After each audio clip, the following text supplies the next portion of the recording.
can't predict how this will end. Joey, please!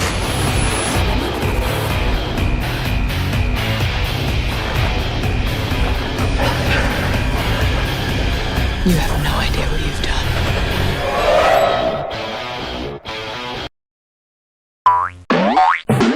क्या होगा अगर मरे हुए इंसान को वापस से जिंदा कर दिया जाए? आखिर दोबारा जिंदा होने के बाद वो क्या क्या चीजें और कैसा बिहेव करेगा? इस मूवी में हमें कुछ ऐसा ही दिखाया जाता है। मूवी की शुरुआत में हमें एक लैब को दिखाया जाता है जहाँ पर मेडिकल रिसर्चर डॉक्टर फ्रैंक और उनकी फियांसे डॉक्टर जोई एक सीरम पर काम कर रहे होते हैं। दरअसल इस सीरम से ये मरे हुए लोगों को वापस जिंदा करना चाहते हैं। इनकी टीम में और भी लोग होते हैं जिनमें से एक होती है ईवा, जो इनके इस पूरे प्रोजेक्ट को अपने कैमरे में रिकॉर्ड कर रही होती है। अब ये अपने सीरम को टेस्ट करने के लिए एक मरे हुए डॉग को लैब में लाते हैं और ये डॉग ब्लाइंड भी होता है। अब ये सीरम को डॉग की बॉडी के अंदर इंजेक्ट करते हैं और जैसे ही वो सीरम उस डॉग की बॉडी के अंदर जाता है तो वो वापस से जिंदा हो जाता है और उसकी आंखें भी पूरी तरह से ठीक हो जाती हैं। अब इन लोगों को पूरी तरह से यकीन हो जाता है कि इनका सीरम सच में काम करता है। रात में जब जोई उस डॉग को खाना देती है तो वो डॉग खाना नहीं खाता और काफी शांत रहता है। इसलिए ये लोग डॉग को मशीन में डालकर उसके ब्रेन को चेक करते हैं और इन्हें पता चलता है कि जो सीरम इन्होंने डॉग के ब्रेन के अंदर डाला था वो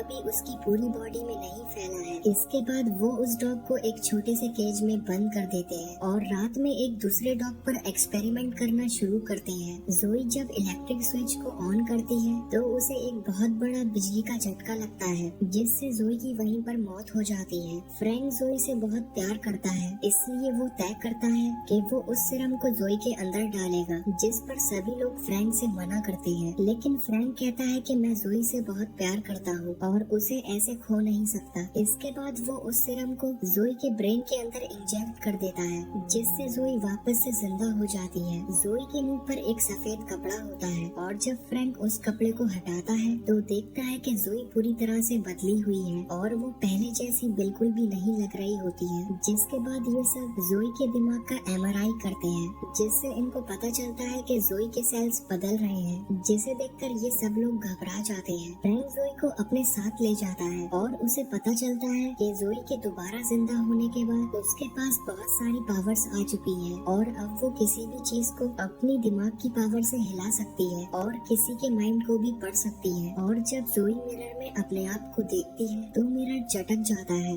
दरअसल उस सीरम की वजह से जोई के अंदर सुपर ह्यूमन पावर आ चुकी होती है। तभी वहाँ पर वो डॉग आ जाता है जिसके दिमाग के अंदर सबसे पहले वो सीरम इंजेक्ट किया था। जोई उस डॉग के दिमाग को कंट्रोल करती है और उसे जान से मार देती है। अगले दिन जब जोई सोकर उठती है तो उसकी आंखें पूरी तरह से काली पड़ चुकी होती हैं। तभी वहाँ पर जोई का एक दोस्त आता है जो जोई को काफी पसंद करता था। अब जोई उसे पकड़कर उसके दिमाग को रीड कर लेती है कि वो उसे पसंद करता है, इसलिए जोई उसके करीब जाने की कोशिश करती है पर वो जोई को धक्का दे देता है जिससे जोई को बहुत ज्यादा गुस्सा आता है और वो अपनी पावर से उसे उठाकर एक अलमारी में बंद कर उसे पूरी तरह से दबा देती है जिससे उसकी मौत हो जाती है। अब जब सब लोग इस जगह पर आते हैं तो वो देखते हैं कि जोई सोई हुई है। दरअसल जोई इस तरह से दिखावा करती है कि उसने कुछ नहीं किया है। अब टीम का एक मेंबर फ्रैंक से कहता है कि तुमने जोई को दोबारा से जिंदा कर बहुत गलत किया है। तभी जोई अपनी पावर से यहाँ की पूरी इलेक्ट्रिसिटी को कट कर देती है जिससे कोई भी डोर नहीं खुल सकता। अब जोई ईवा से कहती है कि तुम ठीक सोच रही हो कि मैं इस दुनिया की नहीं हूँ। ये सुनकर ईवा काफी डर जाती है। तभी वहाँ पर ईवा का एक और साथी भी आ जाता है तो जोई अपनी पावर से उसकी इलेक्ट्रिक सिगरेट को उसी के मुंह के अंदर घुसा देती है जिससे उसकी वहीं पर मौत हो जाती है और जोई यहाँ से गायब हो जाती है। तभी फ्रैंक भी वहाँ पर आ जाता है। अब इस जगह पर बस यही दोनों बचे होते हैं। इसके बाद फ्रैंक एक ऐसा सीरम बनाता है जिससे जोई को मारा जा सकता है। फ्रैंक ईवा से कहता है कि तुम जोई को यहाँ से बाहर मत जाने देना और वो खुद जोई को ढूंढते ढूंढते उसके पास पहुँच जाता है। क्योंकि जोई माइंड को रीड कर सकती है तो वो समझ जाती है कि फ्रैंक उसे मारने के लिए आया है। इससे पहले कि फ्रैंक उसे मार पाता वो फ्रैंक को मार देती है। जिसके बाद इस लैब में जितना भी सीरम होता है वो उसे अपने ब्रेन ब्रेन में इंजेक्ट कर लेती है, जिससे उसकी पावर्स और भी ज्यादा हो जाती है। उसके सामने अब ईवा आ जाती है,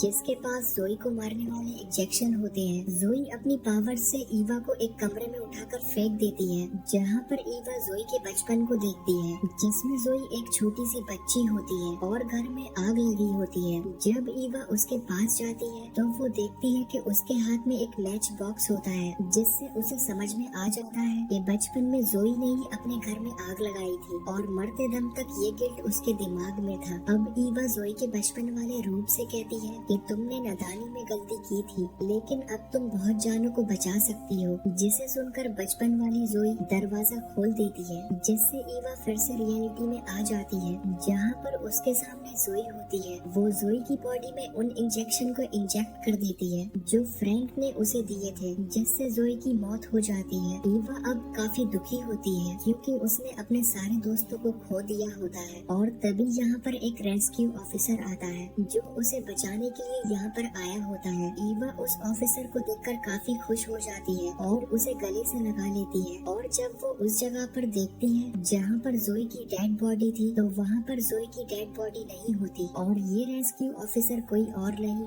बल्कि जोई होती है। दरअसल जोई ने ईवा को एक इल्यूजन में फंसा दिया था, जिसमें ईवा को लग रहा था कि उसने जोई को मार दिया है, पर असल में ये सब उसके दिमाग की एक इमेजिनेशन थी, जिसे जोई अपनी सुपर ह्यूमन पावर से दिखा रही थी। अब जोई ईवा को जान से मार देती है और फ्रैंक की बॉडी को उस जगह पर ले जाती है जहाँ पर सभी एक्सपेरिमेंट किए गए थे और फ्रैंक की बॉडी में अपने ब्लड को इंजेक्ट कर देती है। तभी फ्रैंक भी जिंदा हो जाता है और इसी के साथ इस मूवी का यही एंड हो जाता है। दोस्तों, अगर आपको हॉलीवुड मूवीज काफी ज्यादा देखना पसंद है तो आप मेरा टेलीग्राम चैनल भी जाकर सब्सक्राइब कर सकते हैं, जिसका लिंक मैंने डिस्क्रिप्शन में भी दिया है। Thanks for watching. Like, comment and subscribe. Hurry up.